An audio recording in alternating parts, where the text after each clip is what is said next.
레위기의 말씀은 제사장에 대한 법전 이렇게 부르기도 하는데, 제사장들이 자신들의 직무를 감당하는 데 있어서 중요한 지침, 또 규정, 또 어떻게 그것을 해야 되는가에 대한 자세한 기록을 남겨줍니다. 이 말씀이 주어지게 된 때는 이스라엘 자손들이 애굽에서 나와서 3개월이 지나고 난 다음 이 시내산에 머물게 될 때, 거기에서 이 레위기 말씀을 모세를 통해서 그들이 듣게 됩니다. 이 시내산에서 약 1년 정도 체류를 하게 돼요. 체류를 하고 있는 중에 이 율법을 받게 되는 것입니다. 앞서 우리가 이 성막을 만들기 전 모세는 신호산 꼭대기에 올라가서 하나님께로부터 십계명과 그리고 성막에 관한 규례들을 말씀을 받아서 산으로 아래로 내려옵니다. 그래서 산 아래에서 그 받았던 말씀을 따라 성막을 짓게 되죠. 성막을 짓고 난 다음에 이제 하나님께서 이 성막을 중심으로 해서 이스라엘 자손들이 네 지파씩 동서남북 사방으로, 세 지파씩 사방으로 해서 12지파가 쭉 배치가 되고, 그 가장 중앙에 이 성막이 위치하게 됩니다. 그리고 그 이후로부터는 하나님께서 이제는 어디에서 말씀하시느냐, 이 성막에서 말씀을 하시게 됩니다. 그래서 그 백성들의 가장 삶의 중심에 이 회막이 위치하게 돼요. 이것은 그들에게 보여준 영적인 교훈이 있는 것이죠. 그들의 모든 삶의 중심에 하나님을 모시고 살아야 된다 하는 것을 보여줍니다. 그리고 시간이 흘러서 그들이 가나안 땅에 도착하게 된 이후에도 중앙성소를 세우게 하죠. 솔로몬 성전 같이. 그래서 그들도 그때도 역시 하나님 백성의 중심에 하나님이 항상 계시다, 그분이 말씀하시는 것을 듣고 산다 하는 것을 그들에게 보여주는 뜻이 있습니다. 이 회막이라고 하는 것은 하나님이 그 백성들을 친히 만나서 그 백성과 교제하고 교통하는 중심적인 장소가 됩니다. 이 회막이 중요한 이유는 이 회막에서 그들이 하나님과 만나고 교제하기 위하여 제사를 드리게 하신 일입니다. 그래서 이 제사를 통해서 하나님의 백성들이 하나님을 만나고 그분과 교제하도록 하시는 겁니다. 레위기 1장부터 7장까지 내용에서는 5가지 종류의 제사에 대하여 매우 구체적이고 자세하게 하나하나 소개를 해주고 있습니다. 하나님의 백성들은 언약을 맺은 백성이 되어서 이 언약을 체결할 때 하나님이 출애굽기 19장 6절 이하에 보면 너희가 제사장의 나라가 되게 하겠다. 그래서 너희를 통해서 열방이 주께로 돌아오게 하는 일을 하겠다라고 하나님 말씀하시고, 이 제사장의 나라가 되려면 그들이 먼저 하나님 앞에 드리는 이 제사가 올바로 드려져서 그들이 결국 하나의 또 제사장처럼 역할을 해서 그들을 통해서 세계 열방이 주께로 돌아오게 하는데 중요한 목적이 있었던 것입니다. 그래서 이스라엘 자손들은 이 회막에서 하나님께 제사를 드리면서 자신들이 하나님과 만나 교제하는 것이고, 그들이 받았던 율법의 말씀을 따라 살려고 하여도 그 율법을 온전히 따라 살 수 없는 겁니다.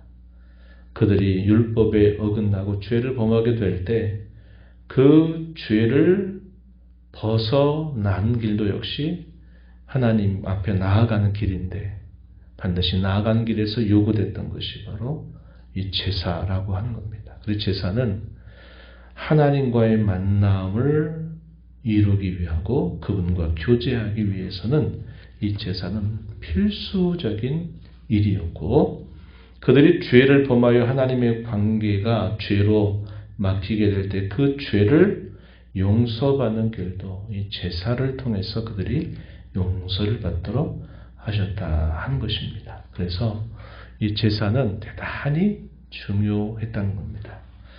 그렇다면 이런 제사가 여호와 하나님께만, 하나님을 섬기는 이스라엘 자손들에게만 있었느냐? 그렇지 않았습니다. 고대 근동에 모든 종교들이 다 이런 제사들이 다 있어요. 제의적인 요소들이 있는 거죠.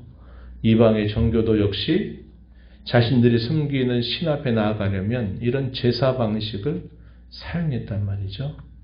그래서 하나님께서 자기 백성에게 거룩한 백성으로 삼으셔서 그들에게 요구하시는 제사는 이방의 종교에서 드리는 제사와 반드시 달라야 된다. 구별되어야 된다. 그리고 그 제사에 관한 모든 규례는 하나님께서 친히 말씀하신 바를 따라서만 제사가 드려져야만 되지, 사람의 인위적인 고안을 가지고서 무엇인가를 덧붙이거나 무엇인가를 빼는 방식으로 결국 제사하지 못하도록 하나님이 말씀을 하시는 겁니다. 이건 역시 오늘날 우리가 하나님 앞에 예배할 때 그 예배의 중심이 하나님께서 내신 길을 따라서 우리가 예배를 해야 된다라는 사실을 우리가 알게 되고, 우리가 죄를 범했을 때 우리의 죄를 용서받고 그분과 다시 화목을 이루고 화해를 이루는 길이 이런 예배에 있다라는 사실을 우리는 이걸 통해서도 배울 수 있게 됩니다. 오늘 우리가 있는 레위기 1장의 내용에서는 번제, 가장 기본적이고 중요한 제사 방식인 번제에 대한 규례를 세세하게 말씀해 주십니다. 1절 말씀으로 가서 보시면 여호와께서 회막에서 모세를 부르시고 그에게 말씀하여 이르시되, 회막, 출애굽기 마지막 부분에 보게 되면 하나님께서 이 성막을 완성하고 나서 거기에 하나님이 임재하시는 곳이 됩니다. 그래서 그때 이후로부터는 이 회막에서 모세를 통해서 하나님이 자기 백성들에게 말씀하시기 시작해요. 2절에 보면 이스라엘 자손에게 말하이르라, 너희 중에 누구든지 여호와께 예물을 드리려거든 가축 중에서 소나 양이나 양으로 예물을 드려라. 그 예물이 소의 번제이면, 그리고 또 뒤로 가서 10절에서 13절에 보면 그 예물이 양이나 염소로 드리는 번제이면, 14절에 가서 보면 그것이 새로 드리는 번제이면, 그래서 제물의 종류에 따라서 번제는 이러한 과정 혹은 절차를 따라서 하나님 앞에 드려져야 된다 하는 것에 대한 규정들을 주시고 계십니다. 4절 말씀에 3절 일단 보시면 소의 번제이면 흠없는 수컷으로 회막문에서 여호와 앞에 기쁘게 받으시도록 드릴지니라. 눈여겨봐야 될 표현이 하반절입니다. 여호와 앞에 기쁘게 받으시도록 드려라. 이걸 한자말로 뭐라고 옮길 수 있을까요? 연락하신다, 이렇게 말하는 겁니다. 기뻐할 열자, 받을 납자, 용납하다 할 때, 그래서 여호와께 연락이 되도록 드려라 하는 말씀이죠. 이 말은 무슨 말입니까? 여호와께서 기뻐 받으시 못하도록 드려서는 안 된다, 이것을 당연히 포함하고 있는 말씀이죠. 4절 또 끝부분에 가서 보게 되면 이렇게 말합니다. 그를 위하여 기쁘게 받으심이 되어 연락이 되어 그를 위하여 속죄가 될 것이다. 이 표현이 중요해요. 3절 하반절, 4절 하반절. 펜으로 딱 그어놓으셔도 중요한 구절입니다. 제사는 어떠한 제사이든지 간에 여호와께서 연락하시도록 드려야만 된다. 그리고 이 제사의 가장 기본적인 개념은 속죄입니다. 속죄. 자기의 죄가 속하게 된다라는 기본적인 개념을 가지고 있어요. 이건 모든 제사에 있어서 이런 요소들을 가지고 있다 하는 것입니다. 그래서 요 3절 하반절, 4절 하반절, 이게 중요한 구절이 돼요. 서로 드리는 번제일 경우, 이 번제는 어떻게 해야 되는가? 3절부터 9절에 소개가 되는데 이와의 다른 예물로 드리게 되는 경우와 거의 비슷합니다. 그리고 마지막에 새로 드리는 번제의 경우만 제물이 새이기 때문에 조금의 차이가 있어요.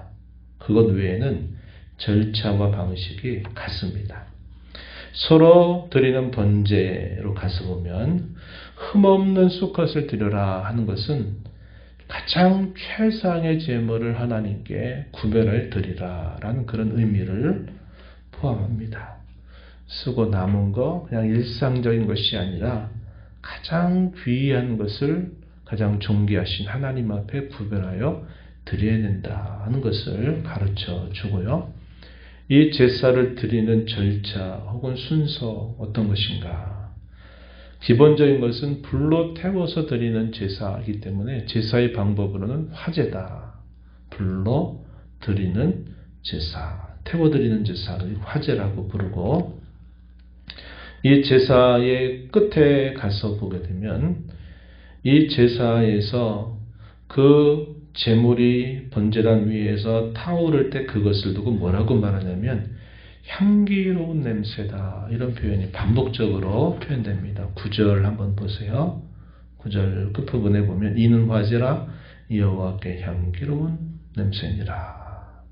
또 13절 끝에 가서도 보면 이는 화제라 여호와께 향기로운 냄새니라. 17절에서도 역시 그와 같은 표현이 반복되는데 이 말의 의미는 하나님이 기뻐 받으셨다 하는 겁니다. 연락하셨다라는 것을 뜻해주는 표현이 여호와 앞에 향기로운 냄새다, 이렇게 말하는 겁니다. 제사를 여호와께서 연락하시도록 제사를 드리면 여호와께서 마침내 그것을 연락하셨다. 하나님의 의로우심 혹은 공의로우심이 그 제물을 통해 드리는 제사로 만족하셨다. 다르게는 그 제사를 연락하셨다라는 말이 되는 것을 그렇게 표현해 주고 있습니다. 어떻게 하냐면 이 예물을 가지고 제사를 드리는 사람이 이 예물을 가지고 성막을 찾아가면 이 제사자가 가장 먼저 해야 될 규칙은 뭐냐면 그 예물의 머리에다가 안수를 한 겁니다. 누가? 제사를 드리는 사람이 그 예물의 머리에 안수를 하게 돼요. 이 말의 의미는 그 제물과 자기 자신을 동일하게 여긴다라는 그런 의미가 있어요. 안수한다라는 말은 정가한다, 동일하게 한다라는 의미를 가지고 있습니다. 그리고 그 제사자가 어떻게 하냐면 제물을 잡아요. 죽여서 희생을 하게 한 다음에 이것을 어디서 하냐면 회막문 입구 근처에서 도사를 하게 한 겁니다. 그리고 가죽을 벗기고 각을 뜨게 한 것입니다. 5절, 6절 말씀해 보면 이렇게 하고 나면 제사장이 어떻게 하냐면 거기서 나온 그 피를 받아서 회막문 앞 제단 사방으로 그 피를 뿌리는 겁니다. 뿌리게 되고, 그리고 거기에서 그 예물에서 뜬 각, 그리고 머리와 기름, 씻은 내장과 정강이 전부를 번제단 위에다가 올려놓고 그것을 다 태웁니다. 거기에 불살라서 제사가 끝나게 돼요. 그것을 두고 여호와 앞에 향기로운 냄새다, 이렇게 표현을 해주고 있다 하는 겁니다. 그래서 제사자가 있고요, 또 제사장이 있고, 또 그것을 받으시는 하나님이 계시다 하는 겁니다. 그래서 제사자가 그 예물과 더불어 안수하는 중요한 뜻은 뭐냐면 동일시하고 전가하는 거예요. 자기가 범한 죄를 그 제물로 드리는 짐승에 전가한다. 혹은 자신과 동일시하는데 자기가 그 죄값을 지는 게 아니라 그 제물이 자기를 대신해서 죄값을 지고 죽는 겁니다. 그래서 그 죄에 대한 값이 물어지게 되면서 죄가 속죄가 되는 것을 가르쳐 주는 거죠. 그래서 구약의 이런 모든 제사들은 무엇을 우리에게 가르치냐면 대리 속죄를 가르쳐 줘요.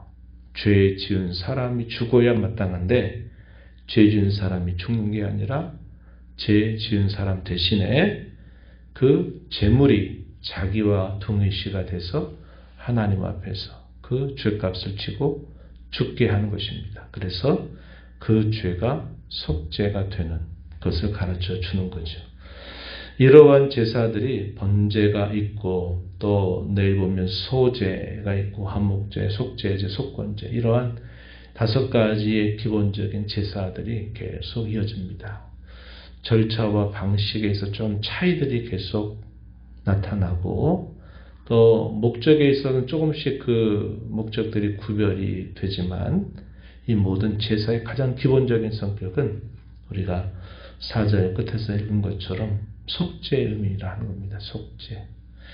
죄 지은 인생이 하나님 앞에 바로 나아가면 죄값을 짊어져야 되는데 그 죄값을 짊어지게 하는 방식이 이런 제사를 통해서 옮겨지게 한 것이고 그 죄값이 치러지기 때문에 하나님과 다시 그 관계가 회복이 되게 하시는 것이 바로 이 제사의 중요한 의미가 있다 하는 것입니다. 그래서 10절로부터 13절에서는 양이나 소로 드리는 경우 또 14절 이하에서는 새로 드리는 경우입니다.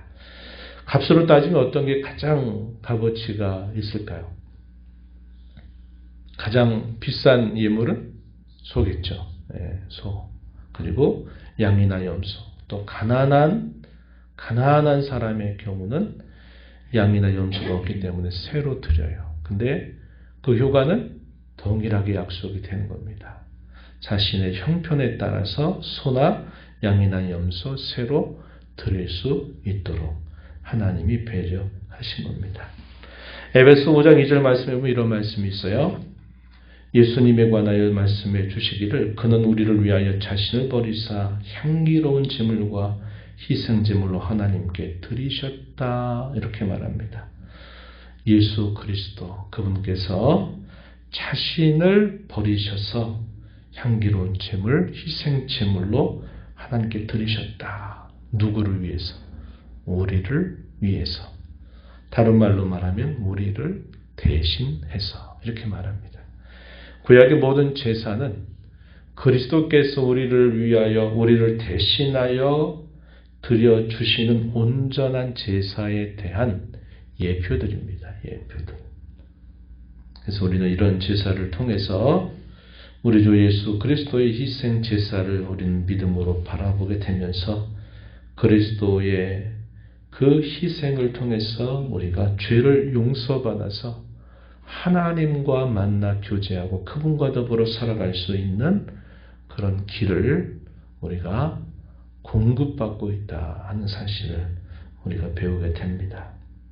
우리 하나님 앞에 이러한 제사, 오늘날로 말하면 이 예배하는 이 일을 다른 어떤 것보다도 소중하게 여기고 이 예배를 통해서 하나님을 가까이 만나고 교제하고 그분과 동행하는 삶을 소중한 가치로 여기면서 그렇게 예배자로 늘 하나님 앞에 살아가는 저와 여러분이 되어야겠습니다.